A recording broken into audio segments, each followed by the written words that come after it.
할렐루야 반갑습니다. 5월 21일 화요일 아침 묵상 시간입니다. 오늘도 말씀 앞에 나오신 우리 모든 성도분들께 하나님의 사랑과 은혜가 가득한 시간 되시기를 간절히 소망합니다. 오늘 함께 보실 말씀은요. 사도행전 9장 32절부터 43절까지 말씀인데요. 우리 함께 세 번역본으로 한 절씩 보도록 하겠습니다.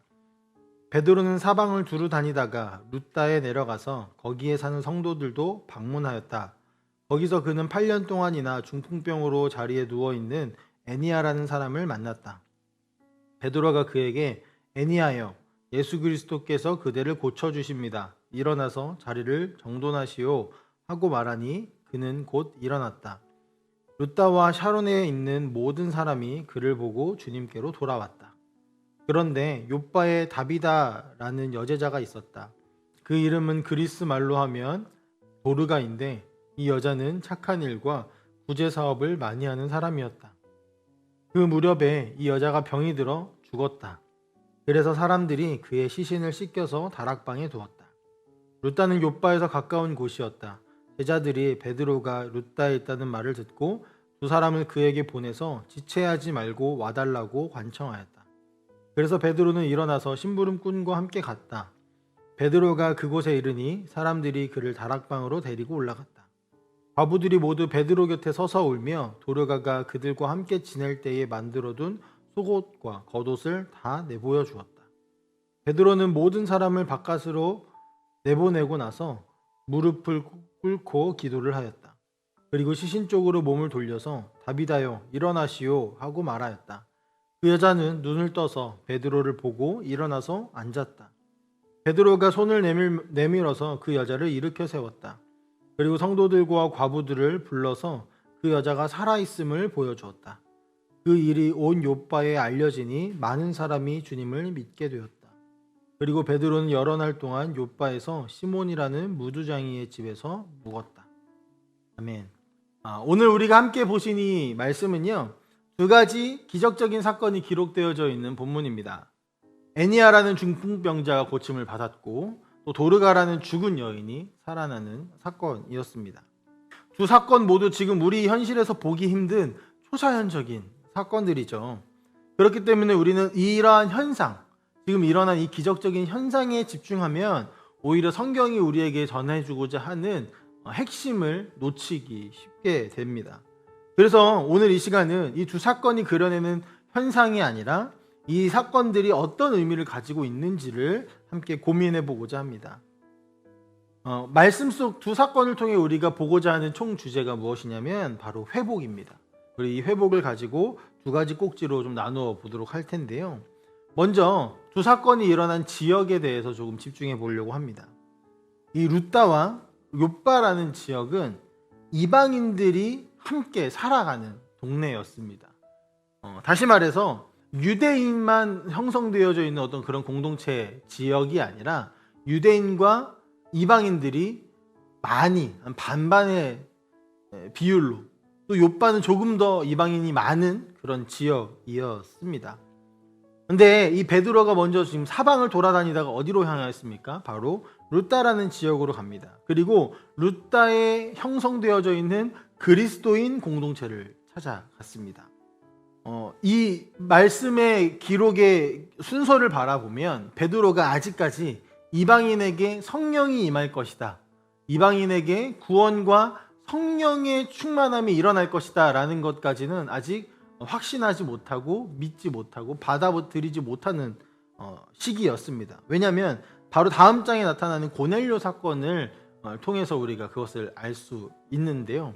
고넬료가 성령을 받는 것에 이 베드로는 놀랐다라는 기록을 보면 우리는 아직 베드로가 이방인에게 성령이 임한다라는 사실에 대해서 확신하지 못했다라는 것을 알 수 있죠.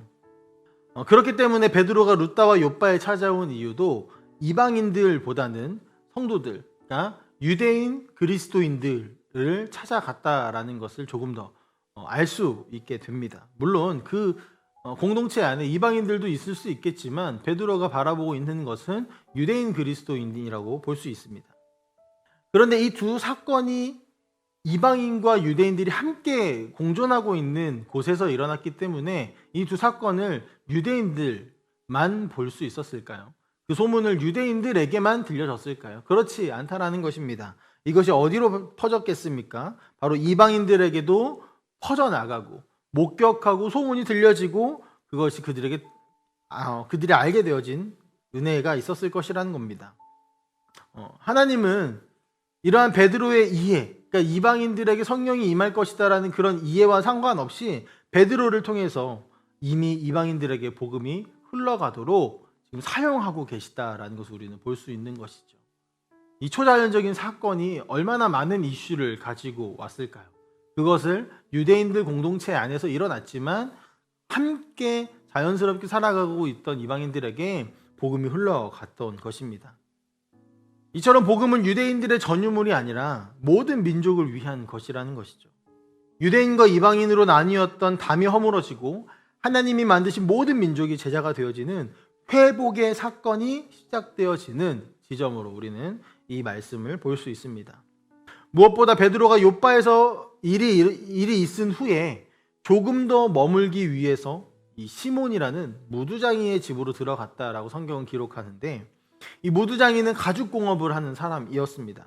가죽을 가공하여서 판매하기 위해서는 어떻게 해야 되죠? 반드시 동물을 죽이고 피를 봐야 합니다. 다시 말해 유대인들에게는요, 무두장이라는 사람은 부정한 사람, 이방인과 같은 취급을 받는 그런 사람이었다라는 것이죠. 그런데 베드로가 그의 집에 지금 머문 것입니다. 부정하다 생각되어지는 사람과의 합방은 당시 유대인들, 그리스도인이 아니라 유대인들에게는 있을 수 없는 일입니다. 우리는 이것을 벽이 허물어지는 순간으로 볼 수 있습니다. 그리고 하나님은 그 벽을 완전히 허무시기 전에 베드로를 여러 방면으로 준비시켜 가시는 겁니다. 우리는 이 사실을 통해서 복음은 모든 민족을 향한 것임을 기억하고 유대인뿐만이 아니라 모든 민족을 회복하고자 하시는 하나님의 마음을 가져야 할 것입니다.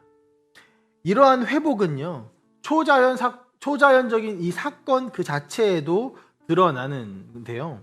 두 번째 꼭지입니다. 우리는 죽는 것에 대해서 한번 생각해 볼 필요가 있습니다. 죽는 것, 죽음. 우리가 흔히 얘기하는 것은 죽는 것은 모든 이에게 일어날 일이다라고 말합니다. 태어나는 순서는 정해져 있지만 가는 순서는 정해져 있지 않다라는 말 자체에 죽음은 당연한 것이라는 말이 내포되어 있습니다. 네, 사람은 모두 죽습니다. 하지만 이것이 정상이냐라는 질문을 한번 드려보고 싶습니다. 죽음이 정말 정상적인 일일까요? 당연한 일이지만 정상적인 일이냐는 겁니다. 성경에 의하면 이것은 정상이 아닙니다. 비정상적인 일입니다. 당연하다라고도 말을 해서는 안 되는 일입니다. 왜냐하면 하나님은요, 처음 창조하실 때 인간을 죽는 존재로, 죽음이 있는 존재로 창조하지 않으셨기 때문입니다. 죽음은 무엇입니까? 바로 죄의 싹, 죄의 값입니다. 지금 베드로는 죽은 자를 일으켰습니다. 비정상을 넘어서는 사건입니다. 하나님 나라에서는 죽음이 비정상이고요, 살아나는 것, 살고 있는 것, 삶, 생명이 정상적인 것입니다. 그리고 우리는 이것을 정상으로의 회복이라고 부를 수 있습니다. 그리고 이 회복을 처음 가지고 오신 분이 누구시죠? 바로 예수 그리스도입니다. 비정상적인 죽음을 맞이하시지만 그는 부활하심으로 이 비정상을 깨트려 버리셨습니다. 베드로가 이방인의 수가 더 많은 욥바에서 이 일을 행함으로 죽음이라는 비정상을 깨트리고 회복하고 이방인에게는 복음이 전해질 수 없다라는 이 사고방식이 온전한 복음으로 회복되어지는 일을 꿈꾸게 됩니다. 예수님께서 이루신 회복이 우리의 삶을 회복시키는 것입니다. 복음이 없는 삶이 정상이 아니라 비정상임을 기억하시기를 소망합니다.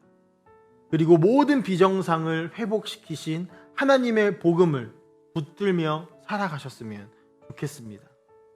진정한 회복자이시자 예수 그리스도